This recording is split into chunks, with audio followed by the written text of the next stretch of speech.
Good morning, everybody. It's Kathy Champion from Random Acts of Crafting. I hope everyone's having a good day. I'm going to bring you a pretty short video this morning. If you remember, when I went to Hobby Lobby, I got this stamp on clearance, and if you saw that video, you'll know this was a $16.99 stamp. It's a good size stamp, as you can see with my hand. And it's so cute, and I think any crafter would love this, but I got this for $4.24. What a bargain. So I decided this morning that I was going to stamp this out and I was going to color it. So I used my alcohol markers and I colored this piece of paper after I stamped it. I thought it turned out very pretty. I love the colors, and I did use my alcohol markers. I used the Nouveau alcohol markers on this, and I just want to show you what I decided to do. I'm putting it on a A2 size card base. This was cut in half at 4 1/4, scored at 5 1/2, and I set this on here and I thought, okay, it needs something else. So I cut a mat out of this pretty blue, and I'm going to glue this down, and then I pop this up on some foam tape, and I'm going to sit this down. And inside, I think what I'm going to do is I'm going to do some more stamping, and I have an idea what I'm going to do. But let's go ahead and put this together. The only reason I went ahead and colored this was very time consuming. I did not want to bore everyone with just sitting here coloring while I was putting the card together. I thought if I went ahead and cut everything, did my coloring, then we could just finish the card on camera. So I am going to use my ATG gun, I'll get that out right, and I am going to use that to put this mat down on this card. So I'm just going to go around the edges with this, with my tape gun, and we are going to, I might put one piece across here and maybe one like that, just to make sure that it sticks in the middle as well. And let's see if we can get this centered really nice. And we know we're going to have about 1/8 of an inch border all the way around. So that looks really good. Now all we need to do is take our backing off. So we're going to go ahead and use this little tool.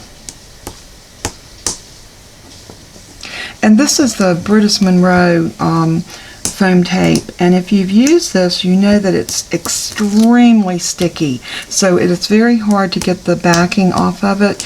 But if you're just persistent and you keep picking, you will get a little edge of it to come up, and then you can just peel it off. So like I said, you just have to be persistent, and when you pick, it does finally come off. But just remember, it's super sticky, so when you put this down, make sure you have it where you want it before you let it touch the paper, because it will stick immediately. Super sticky tape. So let's see if we can work these pieces off. And I did kind of piece my tape right here because I cut pieces that were not the right size for my card. So I did have to piece it a little bit, but that's okay. Oops, see, that's so sticky that it actually wanted to come up right there. And it's curling, but once we sit it down flat, we should be okay. And just for an FYI, this tape is thicker than the Scotch foam tape, but to get the dimensions that this tape will give you, you would have to stack the Scotch on top of each other. So you would use more of the tape that way.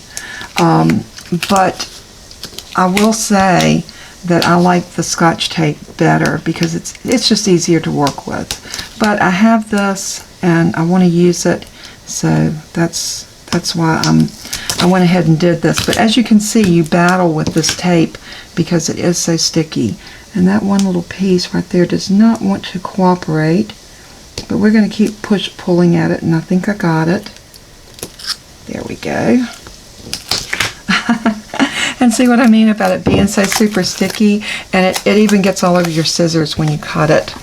But now I'm going to curl it out this way, and I hope I don't get my head in the camera, but I want to get over top of this so that I can make sure I'm getting it centered right where I want it. And I think that looks good. Yeah, I think that's pretty good considering. So now all we need to do is cut a piece of white, and I have a piece right here that we're going to cut down to mat on the inside. So let me get my trimmer. And we know we want this to be 5 1/4. I'm going to go over to about 5 3/8. And I'll tell you why. When I cut this card base, I noticed that it looked like something stuck here. And I don't know why it was like that, because that was a brand new piece of cardstock. But I want this mat to cover that edge a little bit more than what it normally would. And I'm going to do the same thing on the 4. I'm going to go over to about 4 1/8. Or maybe 3/8. Yeah, we'll do the 3/8. Okay, and then I'm going to lay this down before I get rid of my trimmer. I want to see if this is exactly what I wanted it to do, and it is. It's still giving me a little teeny black border around the edge, and yet it is covering what I needed it to cover. And this is a good thing if you see that you've got a piece of cardstock. Don't be afraid to cut your mat a little bit bigger. It's fine, and it allows you to cover up any mishaps that might be going on the inside. So let me get the stamp set out that I wanted to use. And this latest stamp set, let's see, I'm looking in the wrong place. I think it was, if I can remember what it was called. And I should have pulled this stamp set prior to filming.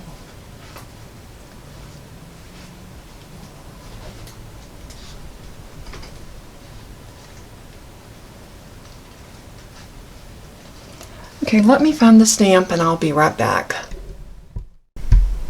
Okay, I did find the one I was looking for, and this is a Maymay stamp set, and it is called Cards for Crafters. And what a perfect stamp set to use with this. I'm going to bring this up a little closer so y'all can see it. Isn't that pretty? I really enjoy coloring that. It is time consuming, but it does make a statement. So I'm going to open this stamp set up, and I'm going to look at this. Stamps and glue, my good paper too. That's what this card is made of. I am going to use this little tool, and I want this to be right in the middle, like so. And I think we might pull out the MISTI to make sure we get everything lined up on this one. And I'm going to put that stamp right there, or maybe over to the side right here. And I am going to tell you a tip that I learned from another crafter. And that is, when you are putting your stamps down and they're wanting to stick to your fingers, if you use the pencil, they will stay put without sticking to your fingers or anything else. There's something about the eraser on a pencil that keeps them from sticking, like so. And you can actually use the pencil to move your stamp around on your paper before you actually, so that is just a great tip. And thank you, Maymay, for doing that on one of your top tips. I do appreciate it. So anytime I learn something, a tip like that from another crafter, I say kudos to them for giving us that little tidbit. So it's always nice to learn something new. And the one thing is, we're never too old to learn a new trick. So I want to get these stamps positioned so we still have room enough to sign this card, because I think it's always important to be able to sign your cards or to write a little note. And we could also always put something on the back of this card and sign it, but I think it's nice to be able to put a signature under it. So I'm going to leave room right there for a signature. I like that. So let's see how this is going to look all stamped down. So I'm going to go ahead and pick that up with my top. And you see the cardstock right here did move.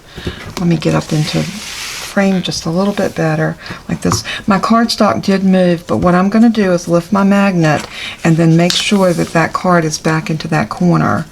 And we know that the magnet needs to live right there because that keeps it out of the way of the stamps.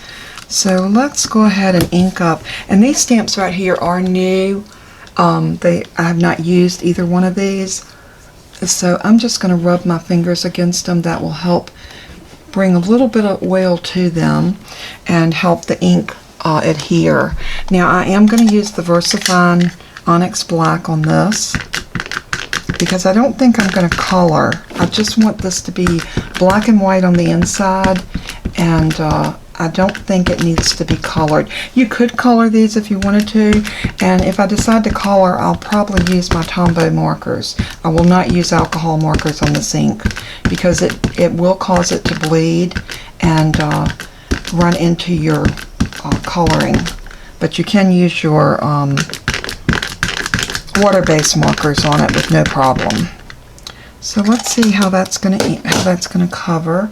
I did get a little bit of ink right there on that lid, so I'm going to get a wipe and wipe that off because I don't want to take a chance of getting it on my card. So always look, if you are using a MISTI, look and make sure that your ink is not anywhere on your platform. So I'm going to just press this down.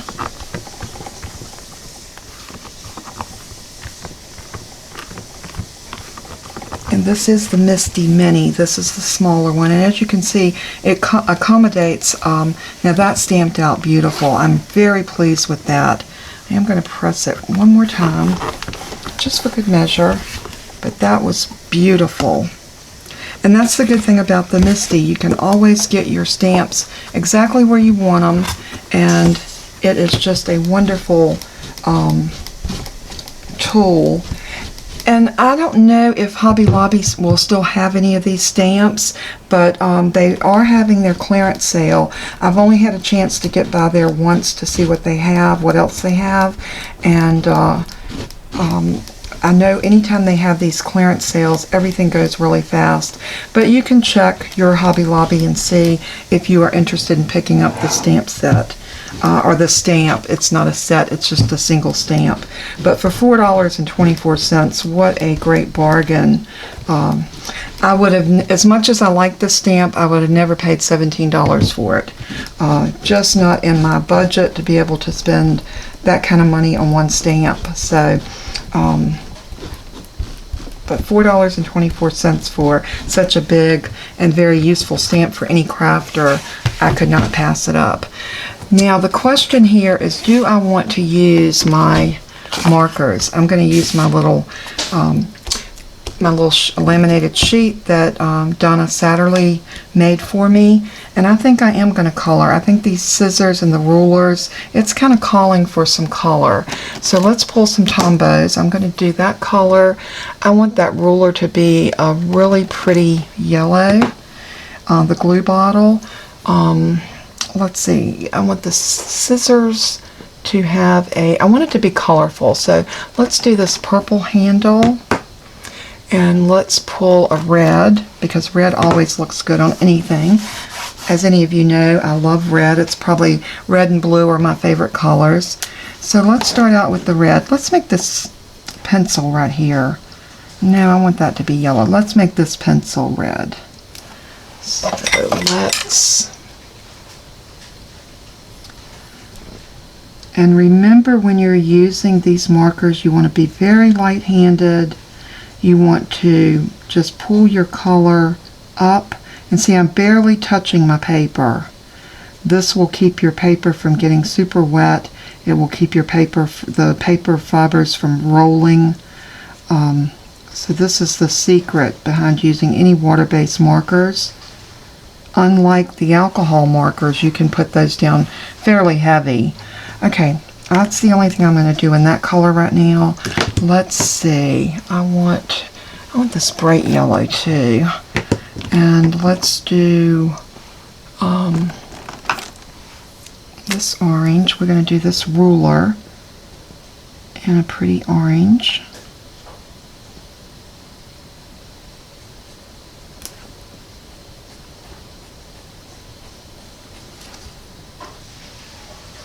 My husband has been so good taking care of me since I have been incapacitated. In fact, he is in the kitchen as we speak making breakfast. It's so good to have someone that cares about you and can take care of you when you are down.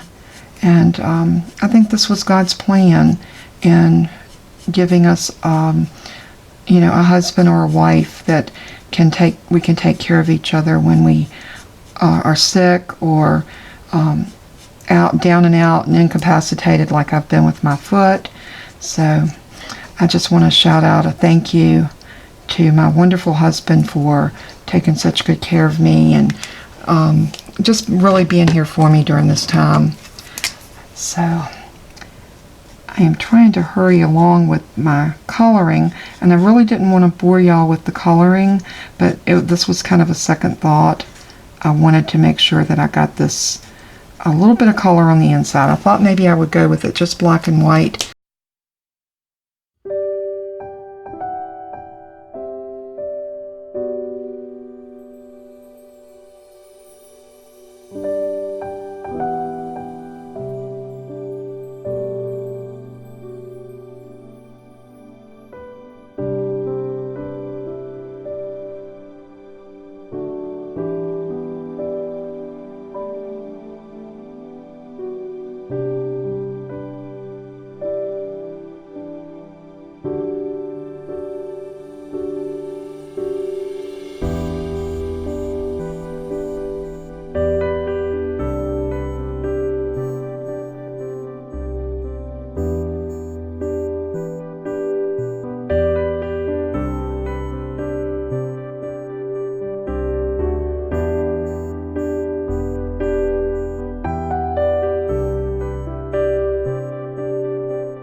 Okay, I think we've got that all colored and it looks really good. So we are going to go ahead and get this adhered down inside of our card, and I think we will be done. Then we've got room enough here to sign that.